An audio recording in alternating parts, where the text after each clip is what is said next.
영화 황비용부터 시작해 많은 무협 영화에서 뛰어난 무술 실력으로 중국에서 인기를 모은 조문탁이라는 중국의 한 배우가 중국의 프로그램에 나와 모든 무술의 기원은 중국 무술이라고 주장한 적이 있습니다. 그 중에서도 태권도를 꼭 집어 태권도의 전신은 거슬러 올라가면 중국의 처조우가 된다면서 듣도 보도 못한 중국 무술을 언급했습니다.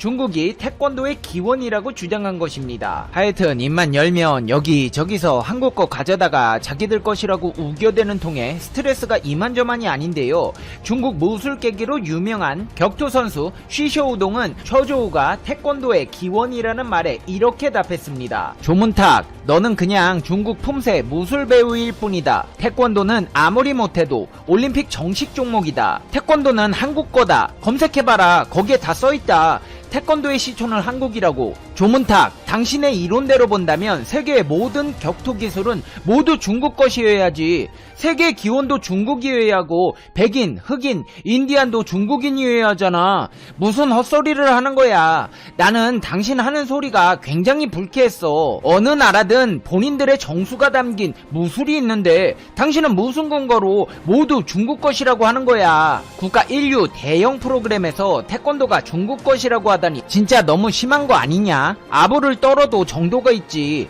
당신의 그 말은 당신의 무지함과 멍청함을 적나라하게 보여줬다. 하나만 물어보자. 왜 아직도 중국 무술은 이 모양일까? 알려주세요. 연기할 거면 연기나 해. 헛소리 하지 말고. 너무 쪽팔린다. 이건 중국인 망신시키는 일이다. 이렇게 말한 중국 격투기 선수 쉬쇼우동은 실제로 이종 격투기로 중국의 무술 고수들을 때려잡으며 엄청난 화제를 모으고 있는 사람입니다.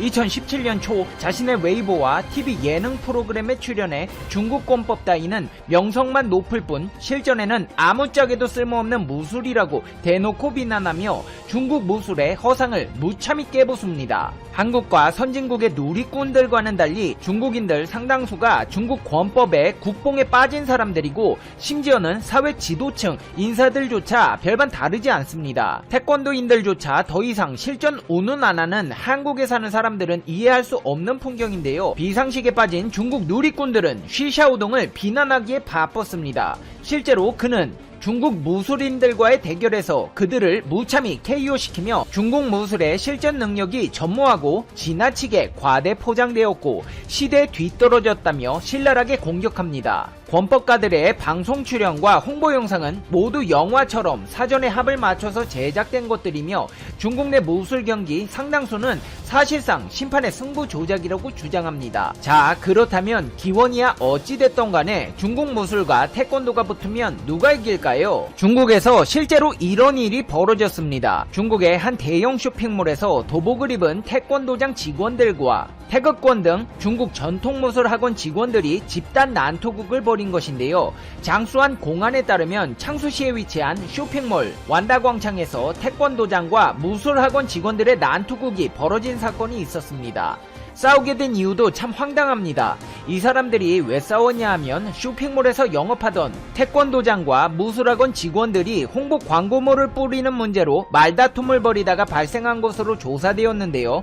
한마디로 영업으로 경쟁하다 싸우게 된 것입니다. 신고를 받고 출동한 공안은 현장에서 15명을 붙잡아 공공질서 소란죄로 형사 구류 조치했습니다. 근데 일부 중국 네티즌들이 싸움 장면을 촬영해 웨이보에 올리면서 중국 인터넷에선 어떤 무술이 더 세냐는 논란을 일으켜 화제가 되었습니다. 동영상에서는 태권도 도장 직원들이 무술학원 직원들에게 맞고 바닥에 쓰러진 장면이 나왔고 이를 근거로 일부 중국 네티즌들은 태권도가 실전에서는 전혀 위력을 발휘하지 못한다며 태권도의 인기는 올림픽 종목이기 때문이라는 태권도 폄훼 주장이 나오기도 했습니다. 하지만 정작 신고를 받고 출동한 공안은 현장에서 15명을 붙잡아 조사한 결과 형사 구류된 이들 가운데 한국인을 포함한 외국인은 없는 것으로 확인되었습니다. 한마디로 중국인들끼리 싸워놓고 태권도가 세다, 중국 무술이 세다, 갑론을박을 벌이고 있다는 것입니다. 자, 그렇다면 여기서 궁금하지 않을 수가 없습니다. 제대로 배운 태권도 선수와 중국 무술가가 붙는다면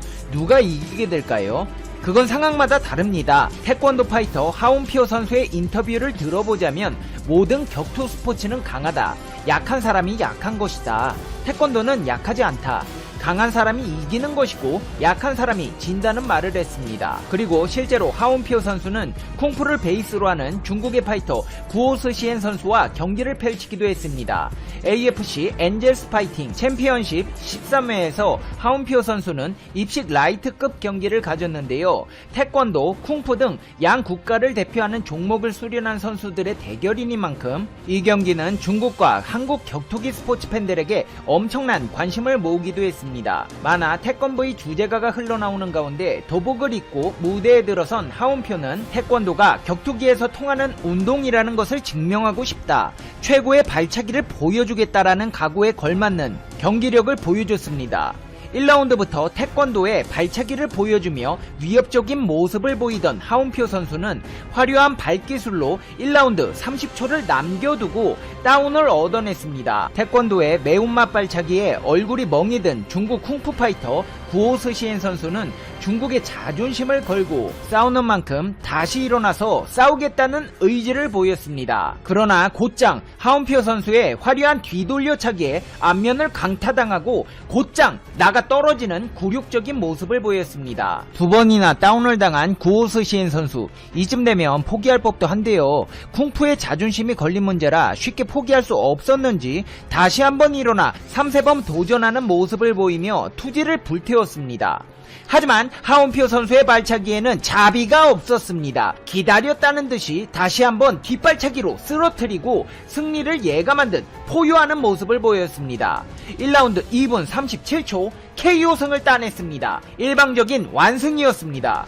정말 이 경기를 보면 태권도의 무서운 위력을 알 수 있는데요. 실제로 태권도는 전 세계에 그 위용을 뽐내고 있습니다. 올해야 코로나로 인해 모든 태권도 대회가 취소되다시피 했지만 세계 태권도 선수권 대회는 해가 갈수록 많은 수의 인원이 참가해 183개국의 각국 각 체급에 한 명만 참가하는 선수도 1000명에 육박할 정도로 대기록을 세우고 있습니다. 사실 요즘 K-팝이다, K-푸드다 여러가지 한류 문화들이 인기를 끌고 있다지만 누가 뭐래도 원조 한류는 태권도를 따라갈 수가 없습니다. 해외에서의 태권도 열풍의 본격적인 시작은 1970년대 초반으로 거슬러 올라갑니다. 그 이전에는 1950년대, 60년대 한국 유학생 및 월남 전후 도미한 태권도 지도자들이 기반을 닦았으며 1970년대 초 이소룡의 무술 영화들이 아시아를 넘어 전세계인들을 열광시키면서 미국 내에서도 엄청난 무술 열풍이 불기 시작합니다. 이에 한국의 무술 사범들의 개인적인 도미 이외에도 한국의 태권도 관련 기관들은 미국의 태권도를 보급할 지도자들을 지명해 파견하기도 했으며 1956년 텍사스를 중심으로 중부 도시에 태권도 열풍에 씨앗을 뿌리게 됩니다. 특히 1988년 서울 올림픽에서 태권도가 처음으로 올림픽 시범 종목으로 포함되고 2000년 시드니 올림픽에선 정식 종목으로 채택된 후 미국 내에서의 태권도 위상은 더욱 높아지게 됩니다. 2015년도 기준 한인 약 20만 5천 명이 거주하고 있는 동남부 6개 주에서의 태권도 위상은 동남부 태권도 연맹을 주축으로 미국 전역에서 가장 높은 수준입니다. 미국인 사범들이 관장으로 있는 도장 수는 조지아주만 해도 100여 개가 넘는 것으로 파악되고 있으며 조지아, 테네시, 플로리다, 사우스 노스캐롤라이나 등 동남부 6개 주를 합치면 거의 800개에 육박하는 것으로 알려져 있습니다. 미국뿐만이 아닙니다. 태권도 진흥재단은 문화 콘텐츠로서의 태권도 가치를 높이고 종목 발전을 이끄는 기구로 현재 미주 등 선진국을 비롯해 중남미, 아시아, 동유럽 등 태권도 저개발 국가에 대한 지원을 꾸준히 지속해온 결과 최근 여러 성과를 거두고 있는데요. 2019년 중남미 최초로 태권도를 정규 교과목에 포함한 온두라스의 경우 현지를 찾아 정보관계자 협의를 가졌고 수업을 참관하고 태권도 용품도 지원했습니다. 과테말라, 온두라스 사례를 벤치마킹해 태권도 교육을 진행 중입니다. 북유럽 라트비아는 태권도를 학교 교육에 반영했고 네팔에서도 인구 50만 명의 당가디시가 올해부터 8개 학교를 대상으로 태권도 수업을 실시키로 했습니다. 심지어 아프리카 동쪽에 위치한 데당키마티 같이 국립대에도 태권도 학과가 개설될 예정입니다. 하지만 처음부터 태권도가 이렇게 인기가 있었던 것은 아닙니다. 과거 미국의 태권도를 보급할 때 어려운 점 중 하나가 미국인들이 영어로 된 태권도 간판을 보고 중국 음식점이라고 생각하고 도장문을 들어오는 경우가 많았을 정도로 상황이 열악했습니다. 당시에 동양 무술하면 가라데가 전부인 줄 아는 미국 사람들은 태권도는 처음 들어보는 말이었습니다. 그래서 태권도는 코리아 가라데, 콩푸는 차이니스 가라데라는 식으로 도장 간판을 냈고 주체육위원회에서도 가라데로 등록했습니다. 이후 태권도가 급성장하면서 정식으로 태권도 명칭을 사용했고 주체육위원회에서도 인도네시아는 우리나라의 중요한 방산 수출국이다. 그동안 우리나라는 인도네시아의 T-50 훈련기나 대우조선해양에 잠수함 등 모두 3조 원에 가까운 수출 성과를 거두었다. 또한 인도네시아는 한국형 전투기 즉 KF-X의 공동개발국이다. 이런 인도네시아가 최근 경제난을 이유로 KF-X 분담금 5천억 원을 미납한 데 이어 KF-X를 나몰라하고 프랑스와 라팔 전투기 구매를 놓고 협상을 벌이는 상황이다. 라팔은 프랑스가 만든 최신의 전투기로 우리나라에서는 공군의 FX 1차 사업의 후보 기종으로 잘 알려진 바 있다. 프랑스 해공군 외에 이집트와 카타르 그리고 인도가 운용 중이다. 지난 12월 3일 프랑스 BFM TV에 출연한 플로랑스 파르리 프랑스 국방부 장관은 인도네시아와의 라팔 36대 판매 계약이 매우 진일보된 상태라고 밝혔다. 계약이 성사되면 라팔 전투기 생산과 관련된 500여 개 방위 산업체에 큰 도움이 될 것이라면서 인도네시아 외에 핀란드, 그리스, 스위스와도 협상 중이라고 전했다. 인도네시아의 라팔 전투기 도입 움직임은 지난 1월과 10월 프라보워 수비안토 인도네시아 국방부 장관이 두 차례 프랑스를 방문하면서 증폭되기 시작됐다. 특히 10월 프랑스를 방문했을 때 프랑스는 라팔을 구매하면 기술 이전을 포함한 통큰 제안을 한 것으로 알려지고 있다. 현지 보도에 따르면 인도네시아는 현재 최신의 전투기가 급히 필요한 상황으로 전해진다. 중국과 영유권 마찰을 빚고 있는 남중국해의 인도네시아 영해에서 문제가 발생했을 때 바로 출격할 최신 전투기가 없기 때문이다. 좀 더 지켜봐야겠지만 기술 이전까지 포함된 프랑스의 라팔 전투기 판매 계획은 KF-X 사업에 있어서 큰 악재라고 할 수 있다. KF-X 역시 라팔처럼 스텔스 기능이 없는 4.5세대로 전투기로 분류된다. 인도네시아 입장에서는 내년에 시제기가 나오고 양산은 2026년쯤으로 예상되는 KF-X 사업 일정상 그보다 빨리 전투기를 얻을 수 있고 기술도 주는 프랑스 측자니 인도네시아에게는 솔깃할 수밖에 없는 상황이다. 여기에 더해 인도네시아의 복잡한 정치 상황도 영향을 주고 있다. 지난 2019년 4월 17일 역사상 최초로 총선과 대선을 동시에 실시해 조코위 대통령은 득표율 55.5%로 재선에 성공했다. 그러나 상대 후보였던 프라보워 수비안토가 대선 결과 불수용 입장 표명에 따라 자카르타를 중심으로 대규모 불복 시위가 전개되었다. 결국 6월 27일 헌법재판소의 판결에 따라 프라보워 측의 모든 이의 제기가 기각되면서 조코위 대통령이 재선 최종 확정된다. 이후 프라보워 수비안토를 국방부 장관으로 임명하면서 협치에 대한 강한 의지를 표명했다. 특히 군인 출신 정치인인 프라보워 수비안토가 국방부 장관에 임명된 이후 KF-X를 포함해 잠수함까지 우리나라가 연관된 무기 구입에 사사건건 제동이 걸리고 있는 상황이다. 우리나라와 인도네시아는 지난 2017년 문재인 대통령의 인도네시아 국빈 방문을 계기로 양국 관계를 특별 전략적 동반자 관계로 격상하기로 합의한 바 있다. 특별을 추가한 것은 방산 분야 협력을 증진시키는 등 외교, 국방에 관련된 민감한 사안도 긴밀히 협력하겠다는 의미를 강조한 것이다. 따라서 이러한 의미를 인도네시아 정부가 다시 한번 살펴볼 필요가 있어 보인다. 외국인으로서는 최초로 숲해설가가 탄생했다. 주인공은 영남대 박정희 새마을대학원 출신의 인도네시아인인 널시암시 무하마드 씨.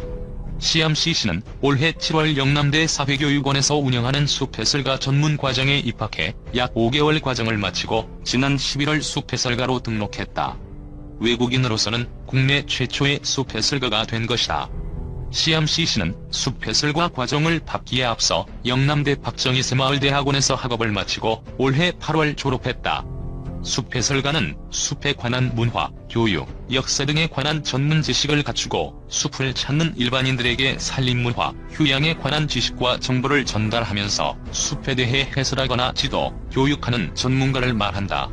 산림청 산하 한국산림복지진흥원에서 산림교육의 활성화에 관한 법률에 따라 관리 및 발급하는 국가 공인 자격증을 가진 사람이다. 산림청장이 인증한 숲해설가 교육과정 운영기관에서 총 170시간의 교육과정을 이수하고 이론 및 평가 등을 거쳐 자격증을 부여한다. 그러나 교육과 평가 전 과정이 한국어로 이루어지기 때문에 외국인에게는 만만치 않은 과정이다. CMCC는 숲해설가 과정에 도전하게 된 이유에 대해 환경보전을 통한 자연경관 조성은 물론 일자리까지 창출하고 있는 한국의 숲관리 정책과 시스템을 배우고 싶었다. 전공 지식을 확장하고 인도네시아로 돌아가 실무에 활용하기 위한 연장선상에서 숲해설가 과정에 도전하게 됐다고 말했다. CMCC는 학부에서 임학을 전공하고 2014년부터 인도네시아 산림부 공무원으로 재직하며 임업 확장 관리자로 근무하고 있는 산림 분야의 전문가다. 올해 8월 졸업한 박정희 새마을대학원에서도 지속가능발전학과에서 산림 및 환경정책을 전공했다. 이론과 실무를 겸비한 전문가인 셈이다. 영남대는 산림청 숲해설가 전문과정 위탁교육기관이어서 CMCC의 숲해설가 도전이 가능했다. CMCC는 산림자원 분야에 대한 기본적인 이해도가 있는 상태에서 숲해설가 과정을 시작했지만 한국어로 교육과정을 이수하고 평가를 받아야 하는 만큼 쉽지는 않았다고 토로하면서 박정희 새마을대학원에서 유학하면서 필수 교육과정으로 한국어를 이수한 것이 큰 도움이 됐으며 특히 이주형 산림자원학과 교수님의 지도와 튜터들이 교육과정 이수에 많은 도움을 주셨다고 말했다.